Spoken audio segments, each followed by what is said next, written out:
My name is Kathy, a 40-year-old professional employed in an office setting, primarily handling clerical tasks. I share my life with my husband, Bob, who is 3 years my senior and also works alongside me at the same company. Despite our decade-long marriage, the pitter-patter of little feet has yet to grace our home, as we haven't been blessed with children.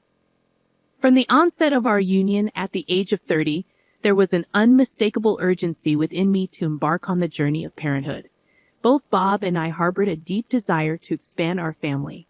While the ticking of the biological clock is less pressing for men like Bob, I couldn't shake the feeling that my window of opportunity was closing by the time I reached 35. Physically, I'm not particularly robust, and I yearned to navigate the trials of childbirth and raising a child while I still possessed ample energy.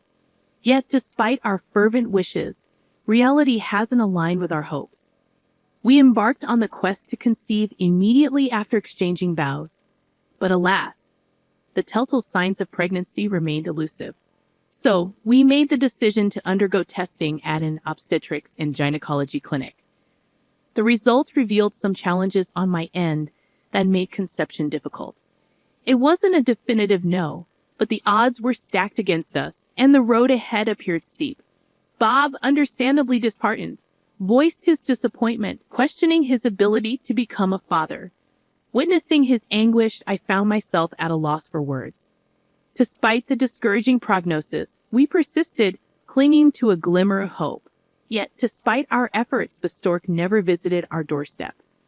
I attempted to uplift Bob's spirits, reminding him that our life together was still rich and meaningful, even without children.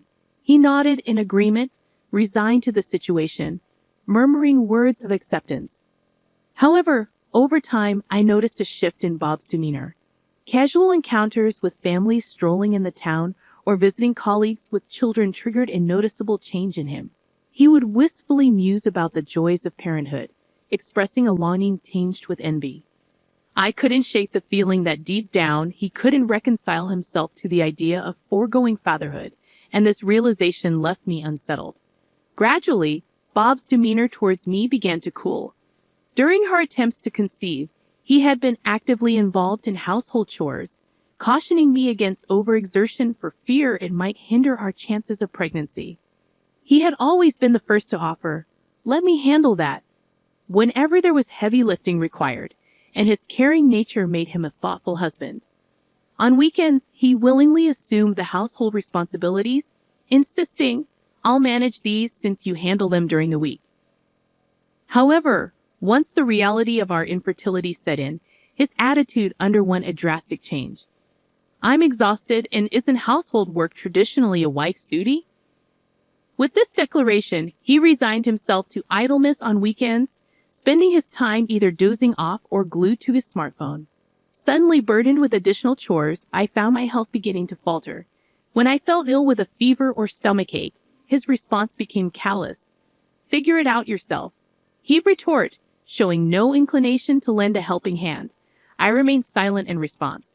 After all, it was undeniable that my infertility was a significant factor in our struggles to conceive. Contemplating the possibility of divorce weighed heavily on my mind, particularly at a time when I believed our relationship was on a positive trajectory. Then, unexpectedly, a change occurred in our circumstances. Bob received a transfer offer, a significant career opportunity at one of the company's affiliated branches. The catch was that it required relocation across state lines. Naturally, I assumed we would relocate together, but to my surprise, Bob suggested otherwise. "You don't have to come. I'll manage on my own." His words prompted me to pause and reflect. Perhaps his distant and indifferent behavior towards me stemmed from the frustration of our infertility. Perhaps a temporary separation would offer him the space to process his emotions, and in turn, pave the way for the restoration of our harmonious relationship. Agreeing to his proposal, I bid him farewell as he embarked on his new journey. His visits home became infrequent, occurring only once a month. Even during these brief reunions, he would swiftly declare his need to return, citing pressing obligations. It became a familiar pattern, but each time Bob returned home, Even if just for a brief visit, it brought me a sense of happiness. I reasoned that if he truly harbored disdain for me, he wouldn't bother coming back at all. Yet in the wake of his solo relocation, Bob underwent a gradual transformation. Initially unchanged, he gradually softened. He started surprising me with souvenirs, expressing, "I got something for you. Enjoy." He even made time to accompany me on shopping trips, despite his busy schedule. His concern for my well-being was evident as he regularly checked in, asking, "Is there anything on your mind?" As Bob's initial one-year assignment stretched into 2 years due to project delays, a noticeable shift occurred. He ceased making any allusions to our inability to conceive.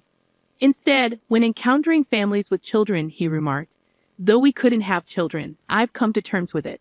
His acceptance brought me a sense of relief. 2 years later, as his assignment concluded, Bob returned home. "Welcome back. You must be exhausted. I've missed you. Finally, we can resume our life together." With a semblance of tranquility, we resumed cohabiting, but our peaceful routine was swiftly disrupted. Upon his return, Bob broached a startling topic. "There's a young relative in my family who recently had a baby out of wedlock. She's unable to care for the child on her own due to her youth. Would you consider adopting the baby?" His proposition caught me off guard. Stunned by the suddenness of his suggestion, I queried, "What's prompted this?" His response was candid. "Given our struggles with conception, I propose we adopt and raise this child as our own."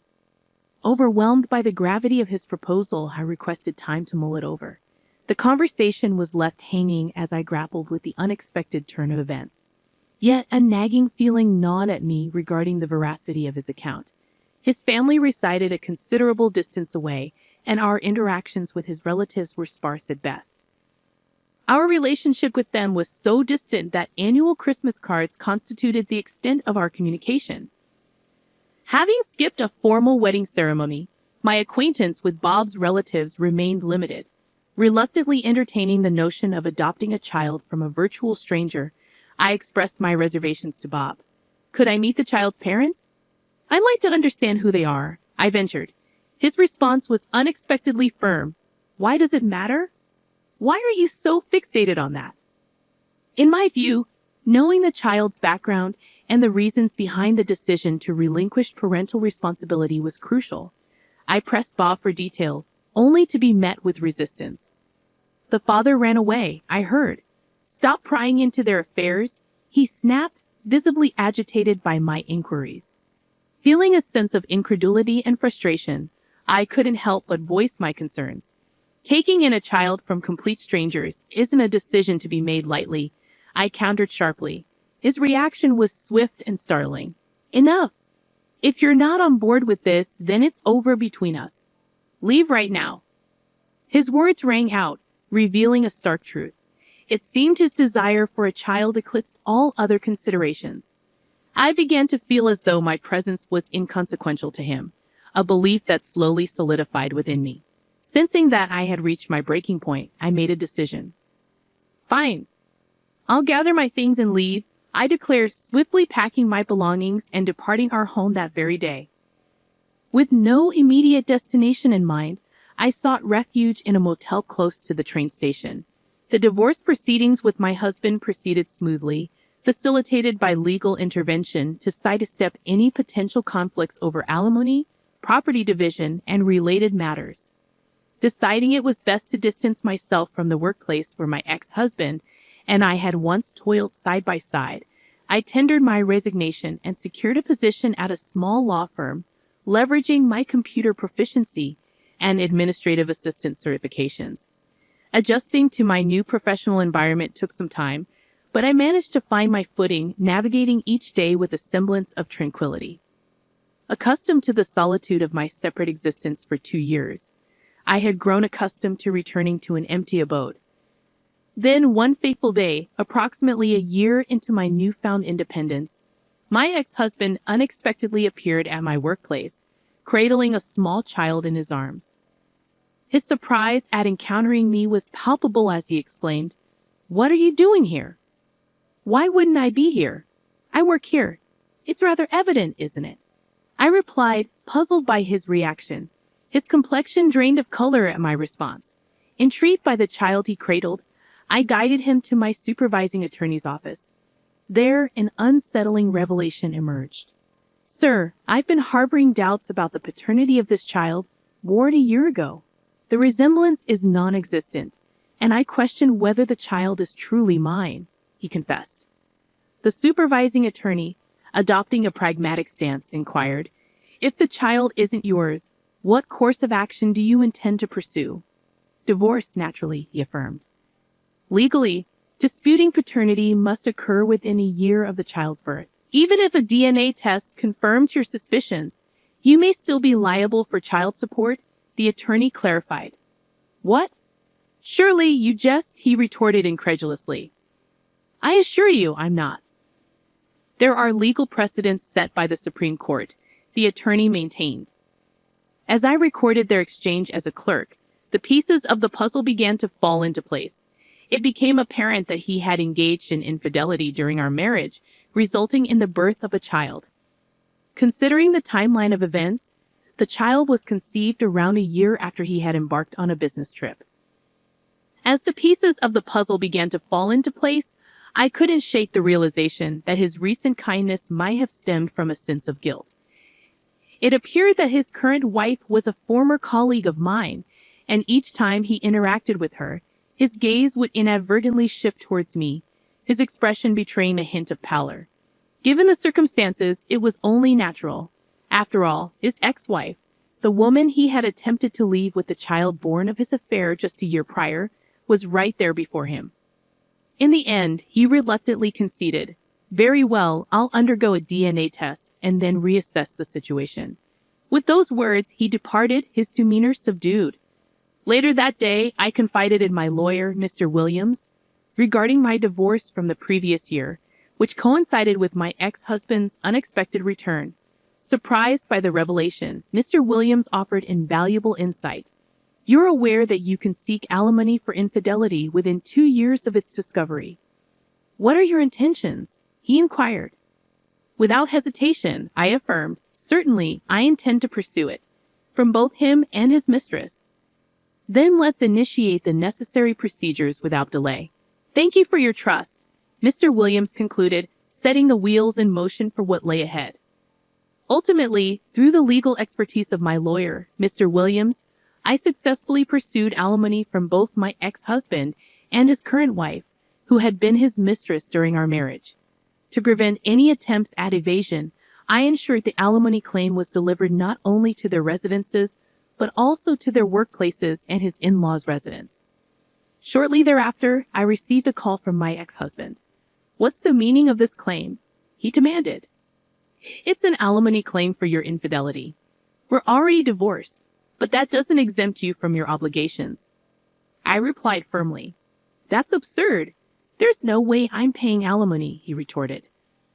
Actually, you can claim alimony for infidelity within 2 years of its discovery. Considering our divorce was just a year ago, your infidelity falls well within that time frame, I explained calmly. Suddenly, a woman's unfamiliar voice interjected, instructing him to alter his tone, and she took over the call. What's the meaning of this claim? She demanded sharply. Caught off guard by her abrupt intervention, I inquired, May I ask who I'm speaking with? I'm his wife, she declared. In the face of her unexpected demand, I remained steadfast. You're both legally liable for this claim. It's not negotiable. It's only fair to seek alimony when I've been wronged, I asserted. Listen, he told me he was single. I had no idea he was married when we started seeing each other, she defended. I'm not interested in your excuses. Regardless of whether he lied about his marital status, the fact remains that you had an affair with my husband. I'm entitled to compensation, and our child will require financial support as they grow, I responded firmly. But we can't afford to pay such a hefty sum of $40,000, she protested. That's not my concern. You both have jobs, and he holds a respectable position. I don't believe finances should be an issue, I retorted. You should know that because of that claim, he was demoted and received a pay cut. I was also downgraded from a full-time employee to a part-time one, resulting in a decrease in my income, she countered. We simply can't afford such a hefty amount, she exclaimed in a state of panic. In that case, perhaps you should ask your parents to cover it. I will relent, I insisted firmly. I refuse to pay a single cent, she shouted, and her husband returned to the phone. My wife pleaded, we're going to face severe financial difficulties. Could you please reconsider dropping the claim? No, I won't drop it under any circumstances. On another note, I have something to share, I interjected. What is it? He inquired. Do you recall the fertility test we underwent a few years back? I prompted. Yes, I do, although it turned out that I had an issue. Wait, are you saying I had a problem too? He exclaimed in disbelief. Yes, that's correct. Both of us were diagnosed with issues, but I chose not to disclose it at the time because I didn't want to upset you. I still have the test results. Would you like me to send them to you? I offered. It's a lie. It's all lies, he muttered, likely overwhelmed by the revelation. The shock seemed to have left him unable to process anything else. To be honest, when we had our fertility tests, the doctor did identify a significant issue on my end. However, it wasn't just me facing challenges. Bob had his own issues too. The doctor made it clear to me both of you are facing difficulties, so conceiving may prove to be a challenge. Kathy, this isn't solely your problem. Upon learning about my issue, Bob was so stunned that he abruptly left the doctor's office before hearing the full explanation. Initially, I intended to keep this revelation to myself, but I realized there was no reason to continue hiding it, so I disclosed the truth to him. Just now, he muttered, clearly struggling to process the information. Sensing his agitation, I decided to end the conversation. Let's leave it at that. I have things to attend to, I said before ending the call. Subsequently, I managed to secure a total of $20,000 from each of them for emotional distress, totaling $40,000. While she was reluctant to pay, it seems Bob assumed the entire financial burden. Later, it came to light that Bob had arranged for a DNA test for the child. As feared, the results confirmed that the child was not his. It seems that Bob is contemplating divorcing his wife, but the prospect of paying child support and emotional distress compensation to her has left him financially constrained. Consequently, he feels compelled to maintain his reluctant marriage with his current wife, who was his former affair partner. His recent demotion further restricts his financial flexibility. Surprisingly, the reason he wanted me to raise his child with his affair partner is because she is known to be quite strong-willed. He confided in me during his visit to pay the emotional distress compensation, admitting that if he gained custody of the child, he intended to fabricate a reason to end his relationship with her. Lately, tensions have escalated between him and his wife, resulting in a strained atmosphere at home. Moreover, their reputation at work has suffered due to their past infidelity, making his professional life challenging. Meanwhile, I have settled comfortably into my single life, finding contentment in my routine. I have exciting plans to travel with my friends during the upcoming holiday break. Despite being alone, my days are fulfilling with work and the companionship of my friends.